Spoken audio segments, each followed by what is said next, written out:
Como assegurar iniciativas de promoção da segurança alimentar no contexto dos desafios impostos da crise climática?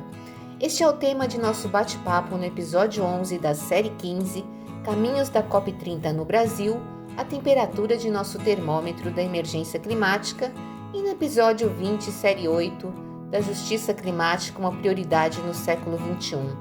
A nossa convidada é a pediatra e nutróloga Maria Paula de Albuquerque, que é gerente geral clínica do Centro de Recuperação e Educação Nutricional CREM, da Escola Paulista de Medicina, da Unifesp, e vice-coordenadora de pesquisa de nutrição e pobreza do Instituto de Estudos Avançados, da USP, e integrante do Departamento de Nutrição da Faculdade de Saúde Pública da Universidade. Então, eu gostaria que você pudesse posicionar hoje o que é prioridade no contexto das mudanças climáticas no tocante à segurança alimentar. Bom, boa tarde a todas as pessoas, né, que acompanham o canal.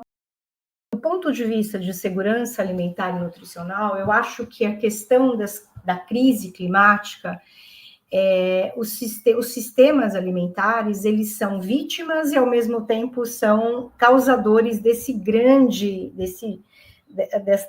grande crise que a gente vem enfrentando, né? Nesse sentido, eu acho que a gente tem que ampliar a discussão para entender que, à medida de que os sistemas alimentares estão adoecidos, eles também causam as crises climáticas, né, são causa, e levam à insegurança alimentar para toda a população, né? E, ao mesmo tempo, enquanto vítima das crises climáticas, a gente sabe que a gente tem um empobrecimento do solo, a gente tem uma redução da biodiversidade, muito em função da crise climática. Então, ou seja, o que eu quero dizer é que a segurança alimentar, especialmente das populações mais vulneráveis, ela é causa e efeito em termos de sistemas alimentares adoecidos, né? Ela causa e, ao mesmo tempo, ele se torna mais adoecido em função das crises climáticas e das mudanças que a gente vem enfrentando.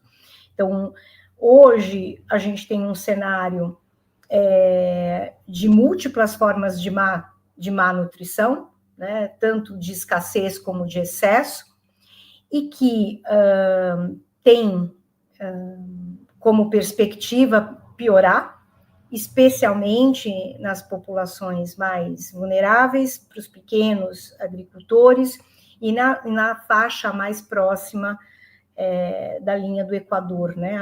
As áreas tropicais tendem a sofrer mais com a questão da insegurança alimentar. E no tocante, assim, a proposições, tendo em vista, né, que a gente tem alguns caminhos como, por exemplo, a agroecologia, enfim, outras formas, né, de se conduzir assim a mitigação, o que você poderia recomendar? O que seria recomendável, né, nesse contexto da COP30? Eu acho que tem, por um lado, um fortalecimento da agroecologia. Eu acho que essa tem sido uma agenda bastante apoiada, tanto para quem trabalha numa perspectiva de segurança alimentar, como também de sistemas alimentares regenerativos, né? A agroecologia, ela traz não só, né, que já é bastante, um alimento sem veneno, portanto, ele não polui água, terra e nem o ser humano, né? Ele não contamina água, terra, nem o ser humano. E, por outro lado, ele traz a questão da justiça social para quem está produzindo o alimento para o planeta. Traz todo esse conceito que vai para muito além da sustentabilidade da produção do alimento, mas como forma de produção do ponto de vista de justiça social. Mas tem um outro lado da moeda que também precisa ser discutido, que é a forma como a gente vem produzindo os alimentos. Então, não só da questão da agropecuária, mas também da industrialização desses alimentos. Então, a gente sabe que os alimentos ultraprocessados, e hoje se utilizam de embalagens, de água, e também são extremamente nocivos à saúde do ser humano, não só do planeta, mas do ser humano, eles também precisam ser olhados. Então, apoiar a agroecologia e reduzir, né, os incentivos para a produção desse tipo de alimento é uma agenda importante para a gente estar falando em segurança alimentar. Logicamente, é impossível de falar em segurança alimentar sem falar de acesso a alimento, né? Então, a gente não pode... E como a gente dá acesso também às terras para serem cultivadas, né? Então, tem uma discussão que vai para além da questão de como produzir esse alimento, mas ter acesso a esse alimento também. A gente sabe que um grande problema na área de segurança alimentar é o desperdício, isso tanto globalmente como no Brasil. Dentro dessa agenda, o que você pode falar, né? O que seria viável dentro das discussões, né, dos diplomatas, enfim, né, os chefes de nações, para reverter essa situação? Bom, eu acho que a primeira questão para a redução de desperdícios é apostar nas cadeias curtas, é apostar justamente naquela produção que está muito próxima do consumidor e, de preferência, sem intermediários. Esse é um ponto fundamental, né? Porque você perde muito do ponto de vista de deslocamento desses alimentos. Então, considerar a regionalização, considerar os padrões de diversidades locais, eu acho que isso é muito importante.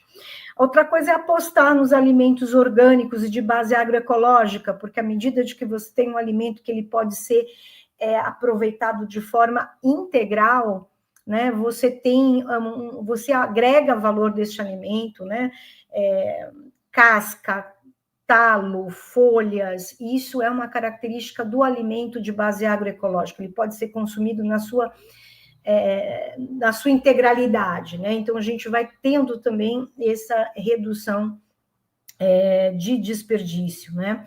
E tem um aspecto bastante importante, que é discutir um pouco os conceitos ou os critérios, vamos dizer assim, de qualidade que a gente vem utilizando muitas vezes aí pelos grandes comerciantes ou pelas grandes redes, né? Que é aquele alimento perfeito, absolutamente sem nenhuma falha, que hoje a gente sabe que não é a nossa realidade mais. Então, às vezes, uma manchinha na casca da banana, muitas vezes essa banana ela é jogada no lixo, ou passou um pouquinho do ponto, já perde a sua finalidade enquanto culinária. A gente precisa rever critérios de qualidade, especialmente quando a gente está falando de alimentos orgânicos e de base agroecológica, e ter uma maior valorização da culinária, das técnicas culinárias também, para que a gente possa aproveitar esse alimento nas fases que ele se encontra, né? Então, eu acho que essas são algumas estratégias sempre muito alinhada à agroecologia e às cadeias curtas de produção de alimento e aos produtores regionais, né?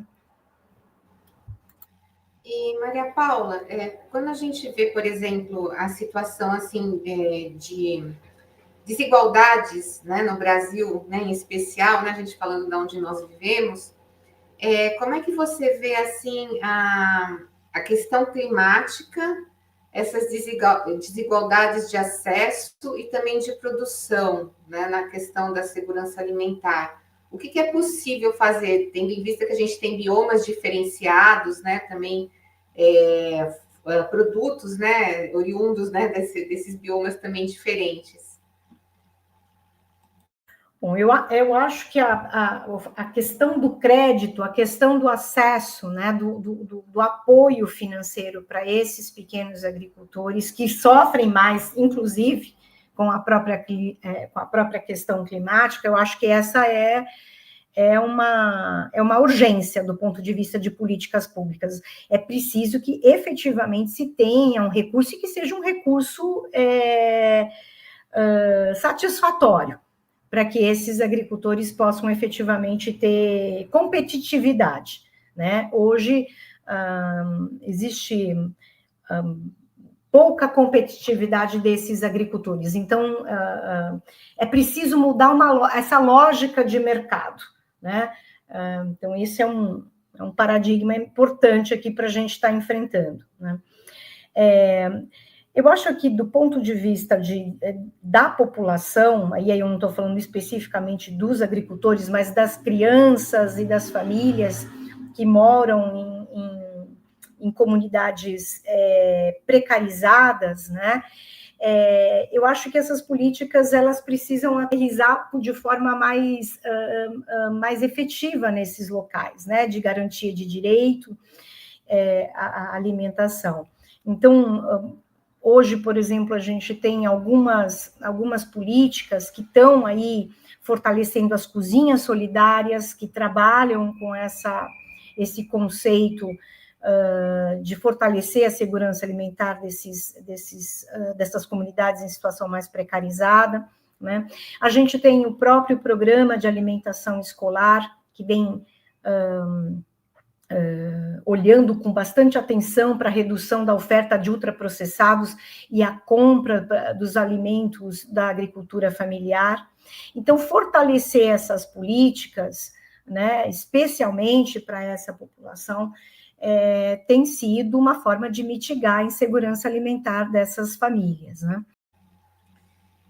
Falando em alimentação de qualidade, né? E ao mesmo tempo alimentação que seja resiliente a esses extremos climáticos. O que você poderia dar de exemplo para a gente?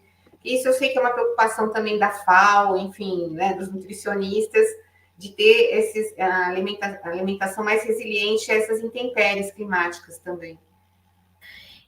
A gente tem trabalhado muito com uma perspectiva de aumentar o consumo das plantas alimentícias não convencionais ou partes das plantas não convencionais, que é um pouco na perspectiva do alimento de uma forma integral e dentro da diversidade daquele bioma, né? As punks, elas são mais resistentes, né? Então, são plantas comestíveis, ricas em nutrientes, e, ao mesmo tempo, elas são mais resistentes, né? Demandam de menos cuidado, e são plantas que conversam muitas vezes com culturas já perdidas dos nossos antepassados, né? Então, essa é uma perspectiva bastante interessante de aumentar o consumo desses alimentos, dessas plantas alimentícias não convencionais, que a gente carinhosamente chama de punk. O outro aspecto que eu acho que é bastante importante para criar esses sistemas mais resilientes, ou essa alimentação mais resiliente, é justamente trabalhar com uma redução de proteína animal. Aqui cabe dizer que não é em função de acesso, a gente precisa ter dinheiro para comprar, mas aqui falando especificamente de uma dieta mais planetária, né? Aqui trazendo um pouco o conceito de dieta planetária, isso especialmente para o norte global.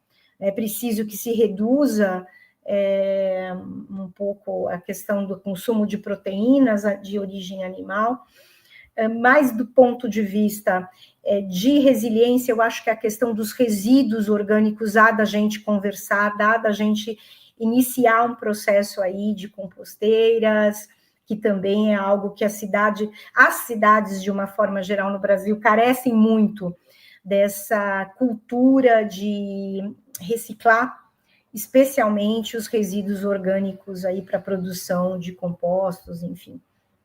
São algumas possibilidades de sistemas alimentares e de uma alimentação mais resiliente e mais planetária.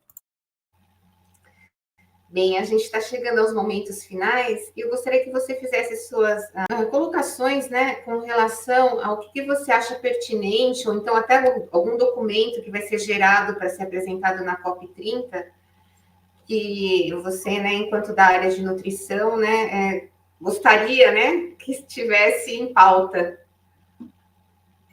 Eu acho que a gente precisa, primeiro a gente precisa ouvir mais as crianças, e agora eu vou falar do meu lado pediatra, né? As crianças precisam estar bem envolvidas e serem ouvidas na COP30. Então, fica aqui também esse apelo aí de pediatra, né, desse meu lado pediatra. Mas do ponto de vista da alimentação, a gente precisa sair com efetivamente mais proteção dos biomas, né?